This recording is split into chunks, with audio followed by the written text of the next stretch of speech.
Welcome back to the Banger Bar for this week's edition of Overkill Reviews. And this week, we're doing something a little bit different. We're going back in time, way back in time, 3 decades to the year 1987. And I'm going to review the top 5 metal albums of that year as voted by you. But before we get into the reviews, what exactly was going on in 1987? Well, the stock market crashed, and topping the charts was Bon Jovi, Michael Jackson, and George Michael. And can you believe it? The top grossing film of the year was 3 Men and a Baby. So, thank the gods for metal. Let's get into it.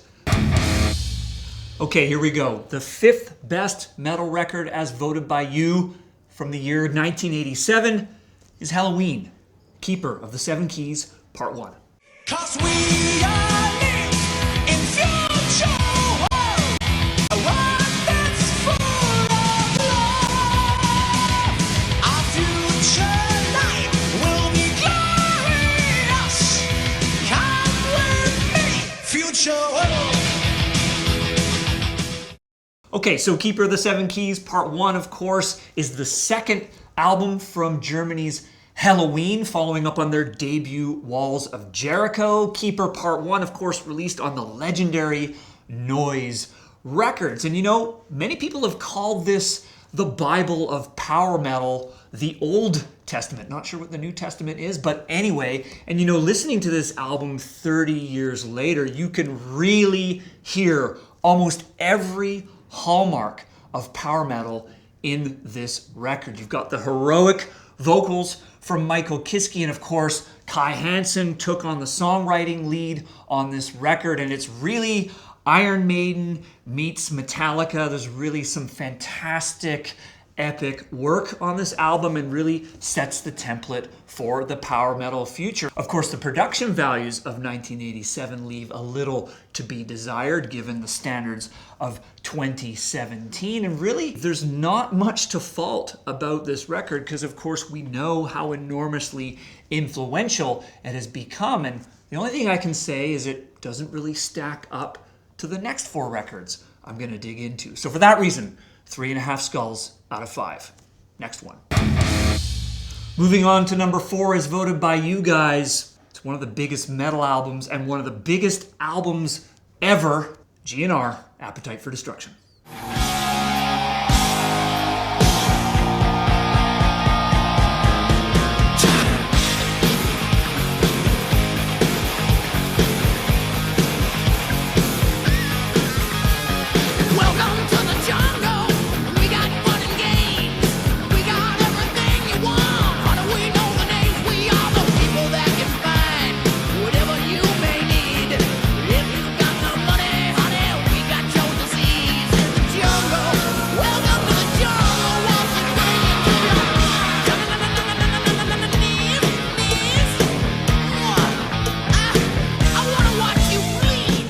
Okay, I mean, most of us know the story here. It's Guns N' Roses' debut album, which in and of itself is pretty fucking impressive. It goes on to sell 30 million copies worldwide. And you know, at the time in 87, when LA was still kind of caught up in the glam metal haze, Gnr offered something a little bit different, something a lot more raw, more blues-oriented, and much more steeped in, shall we say, 70s guitar-driven music. And of course, what's to dispute here? 3 songs on this record: Paradise City, Sweet Child of Mine, and Welcome to the Jungle. These are mammoth tracks. I will say, however, I'm not sure that the rest of the tracks have held up as well as the big 3. And of course, the other important thing to mention here is that this is a hugely polarizing record in the metal community.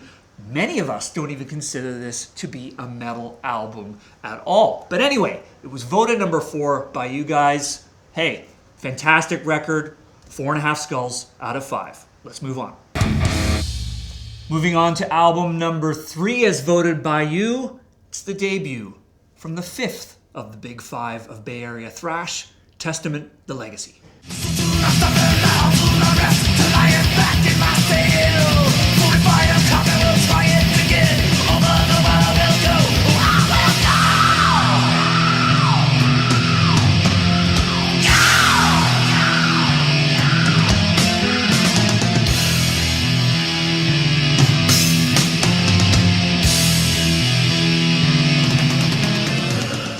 Now, a little history on this record. The name The Legacy, of course, was the name of Testament before they became Testament, if that makes any sense. And it's the only album to feature songwriting credits from the original singer of Testament, Steve Souza, who, of course, around this time moved on to fellow thrash metal compatriots Exodus. Now, going back to 1987, I was 13 years old. I remember The Legacy being a really fucking huge record. It had this massive thrash metal guitar sound, really huge in the bottom end, and I liked it. It had that kind of almost Master of Puppets sound going on. However, looking back, it doesn't hold up as much as I was expecting. The rest of the production doesn't really stand up to that huge guitar sound. And apart from, say, Over the Wall and First Strike is Deadly and a few other tracks, not as many of these songs were as memorable as I was expecting. So, great record from Testament. Thrash would never be the same without it. However, from the vantage point of 2017, it's 3.5 skulls out of 5. Okay, 2 albums to go, and coming in at number 2, as voted by you, is arguably the most important death metal album of all time.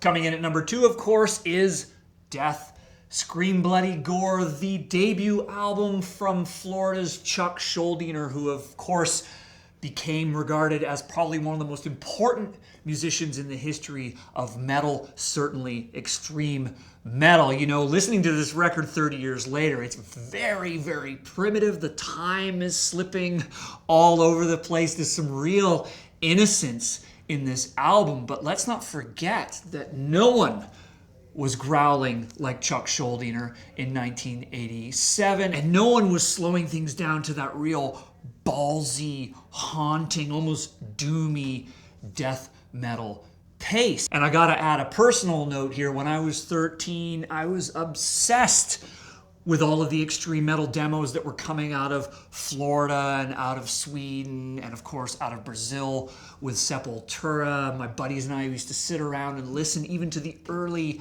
Mantis demos, which at that time had Cam Lee on vocals. So this record for me is very close to the heart. Zombie Ritual, Baptized in Blood, Evil Dead.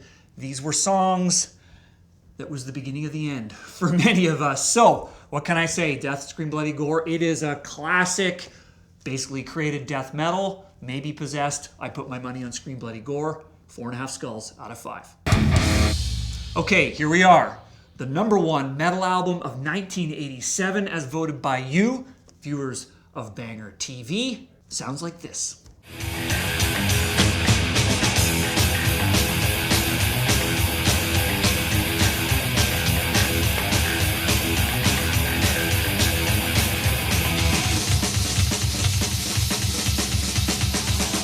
So listen when I drive through the hell.